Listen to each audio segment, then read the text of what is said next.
안녕하십니까, 정신일입니다. 이번 코너는 일본의 반응을 알아보는 일본 반응 코너가 되겠습니다. 이번에 준비한 기사는 또 이제 금융 완화 정책에 관련된 사항 중의 일환으로서 중국과 러시아는 왜 금 보유량을 증가시키고 있는가라는 기사를 준비해 봤습니다. 이 기사 일본어니까 이번에도 번역해서 한글로 번역해서 읽어드릴게요. 정치 리스크 및 통화의 가치 하락 리스크를 회피하기 위해 세계의 중앙은행이 외화 준비금으로 금을 늘리고 있다라는 거고요. 이 글을 쓴 사람은 경제금융연구소장이라고 하는데 국제기관은 아니고요. 민간연구소라고 보시면 될 것 같아요. 야마오카라는 분이 썼다고 보시면 될 것 같습니다. 첫 번째 곡지가요. 미국채를 줄이고 금을 늘린다라는 거죠. 금 가격의 상승이 세계적인 주목을 받고 있다. 배경의 하나로서는 러시아 및 중국을 시작으로 신흥국의 중앙은행 및 당국이 미국채의 보유를 줄이는 한편 금을 사들이는 움직임이 가속화되어 세계 수요를 높이고 있는 것이다 라는 거죠. 그래서 러시아 같은 경우에는 2017년부터 굉장히 급속하게 지금 감소시키고 있어요. 국채를 감소시키고 있고, 이 중국 같은 경우에도 이 기사를 보시면 알겠지만 이게 2018년 3월부터 2019년 3월까지 보면은 원래 이제 피크가 1조 1912억 달러의 국채를 갖고 있었는데 지금 1조 1205억 달러까지 약 한 700억 달러 규모의 감소가 있었죠. 러시아 같은 경우는 이거보다 더 심해요. 거의 반으로 줄이고 있는 대폭 삭감하고 있는 추세거든요. 그래서 러시아는 동시기에 1025억 달러에서 99억 달러로 각각 감소시켰다라는 거예요. 그래서 이 세계금위원회 통계를 보면 지금 요 세계금위원회가 여기 홈페이지거든요. 여기서 보시면은 2019년 4분기 기준으로 보시면은 중국이 약간 1948톤, 그 다음에 러시아가 역전됐어요. 러시아가 이게 역전된 시점이 17년 3, 4분기 때 역전이 됐는데, 그래서 러시아가 더 많아요. 러시아가 더 많아서 2271톤을 보유하고 있고요. 한국은 104톤 정도 보유하고 있고, 세계 34위라고 그래요. 그리고 이제 일본이 이제 765톤 보유하고 있고요. 터키 같은 경우에도 굉장히 지금 금 보유량이 많아요. 그래서 보면 요 터키 같은 경우에는 요 선인데, 요 선에서 보면 여기가 터키인데, 터키가 쭉 증가를 하죠. 여기 요 밑에 단에서 보면 터키가 쭉 증가를 해서 터키가 412톤, 그리고 폴란드 같은 경우에도 굉장히 많이 증가시켰어요. 그래서 거의 2배를 증가시켜가지고 228톤이거든요. 요 그래프가 이렇게 되는데, 요 그래프는 여기 홈페이지 들어가셔가지고요, 이렇게 하나씩 제거하면서 볼 수 있어요. 이렇게 중국 제거하면은 이렇게 사라지고요. 그 다음에 러시아 제거하면 이렇게 러시아 사라지고요. 그 다음에 요건 지금 한국은 계속 이제 그냥 같은 그냥 늘리지도 않고 줄이지도 않고 있고, 이게 한국 제거하면 이렇게 일본 나오고, 일본 없애면 또 이렇게 탕 하면 없어져요. 일본 탕 없어지고 추가를 시키고 싶다. 여기서 추가를 시키고 싶다. 그래서 예를 들면은 태국을 추가시키고 싶다. 그러면은 타일랜드 이렇게 나오죠. 타일랜드 나오고 하면 이렇게 추가가 돼요. 여기서 태국이 추가돼서 태국도 요때 이제 10년에 딱 늘려서 이렇게 쭉 가고 있죠.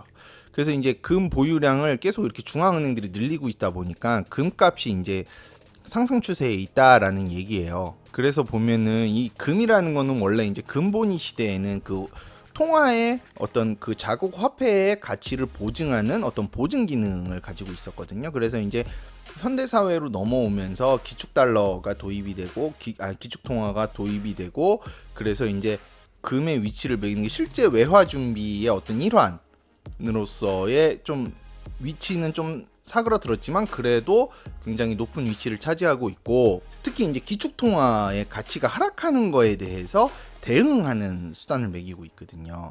근데 이런 상황에서 왜 금값이 오르느냐라고 한다면, 지금 미국도 1조 달러 규모의 어떤 금융 완화 정책을 준비하고 있고, 일본 같은 경우에도 지금 엄청난 또 금융 완화 정책을 하고 있잖아요. 그러니까 기축 통화를 가진 나라들이 다 지금 금융 완화 정책을 한단 말이에요. 근데 이 금융 완화 정책이라는 건 뭐냐면, 결국에 자국의 통화 가치를 하락시켜서 수출 자극을 주고, 그래서 이 효과를 어떤 파급시켜서 국내 경제를 활성화시키는 그런 어떤 기능을 하는 거기 때문에 결과적으로 기축통화의 가치가 하락을 하면 금 가치는 상승을 하게 된다는 거죠. 그리고 만약에 이제 예를 들면 뭐 일본이라든지 기축통화를 가진 일본이라든지 미국의 경제가 위험해졌을 때 어떤 그게 기축통화로서의 기능을 상실하게 됐을 때 가지고 있던 외환 보유고 자체가 다 휴지가 돼버리잖아요. 그럼 그때 자신의 국가의 어떤 자국 화폐 그리고 자국 경제에 대한 보증 수단으로서 사용할 수 있는 게 금이 되는 거죠. 그래서 각국의 중앙은행들이 금의 보유를 늘린다는 거예요. 그리고 또 이 금값의 이제 상승의 원인으로서 또 얘기하는 게 암호자산이 예를 들면은 그래서 이제 나온 게 암호화폐잖아요. 저기 비트코인 같은 거. 근데 비트코인이 지금 현재 화폐로서의 기능을 못 하고 있죠. 그냥 투기 수단으로 전락을 해버렸단 말이에요. 그러니까 이것도 안 돼요. 이것도 뭐 기축통화에 대한 리스크 헤지의 기능을 못 해요. 그러니까 이제 안 된다는 거죠. 그러니까 이제 안 되는 거고 거기에다가 이제 마이너스 이자라는 어떤 경제학 교과서에 없는 상황이 지금 계속 펼쳐지고 있잖아요. 그래서 각국의 저번 영상에서도 보여드렸지만 일본 채권 같은 경우에는 10년물 이상을 사지 않는 이상 이제 그 원금 그 채권의 원금을 받을 수가 없어요. 그걸 예를 들면은 100만 원짜리 채권이다 국채다 그럼 100만 원짜리 국채를 사갖고 갖고 있다가 다음에 요거를 살라면은 한 110엔, 105엔 뭐 이런 식으로 이자를 오히려 얹어서 낸 다음에 나중에 이제 그거를 이제 일본 정부에다 갖다 주면 100엔 줘요. 100만 엔 줘요. 뭐 지금 이런 상황이란 말이에요. 뭐 유럽도 마찬가지고요. 미국은 그나마 조금 낮죠. 지금 해서 0.7%인가 그렇게 이자가 거기까지 떨어졌죠. 굉장히 지금 그런 상황에서 금이 오히려 매력적이라는 거죠. 그리고 미국이 없더라도 그 위에 이제 기축통화가 이제 어째 안 보이고 그런 상황이에요.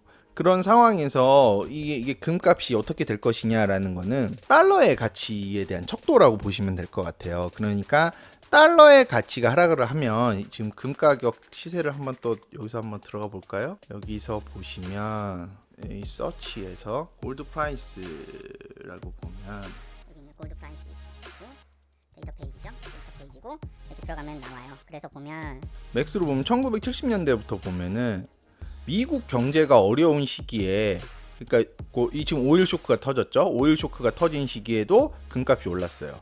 그리고 리만 쇼크가 터진 2007년부터 2008년 요 2008년에 땅 터졌죠. 터지고 나서 금값이 급상승을 했어요.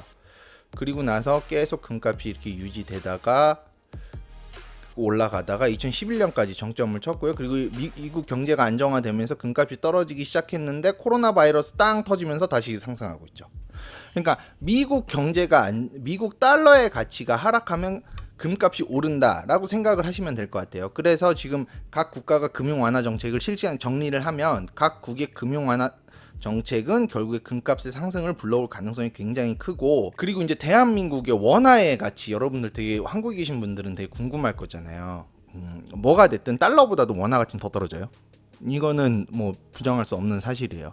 그래서 저희가 지금 일단 미국의 시장 이제 언제까지 그러면 달러를 보유해야 되느냐라고 한다면은 미국의 이제 시장을 보시면 될 건데 미국의 주식 시장이 안정화되기 시작한다라고 하고 금값이 달러 대비해서 떨어지기 시작한다라고 한다면 원화 가치도 그때부터는 안정화가 시작될 거예요. 근데 지금 상황에서는 굉장히 불안한 상태고 이 코로나 바이러스 사태가 굉장히 오래 지속이 되면 아마 요 사태는 당분간 굉장히 꽤 오랜 기간에 걸쳐서 꽤 큰 충격을 가져다 줄 거라고 예상이 됩니다. 그러니까 저희가 지금 이렇게 얘기하는 거는 그러니까 절대적이 아닐 수도 있어요. 예상을 빗나갈 수도 있어요. 하지만 여러분들이 이거를 지금 당장 준비를 해 놓지 않으면 만약에 거기에 다가오는 피해는 어떻게 누구한테 보상해 달라고 할 거예요?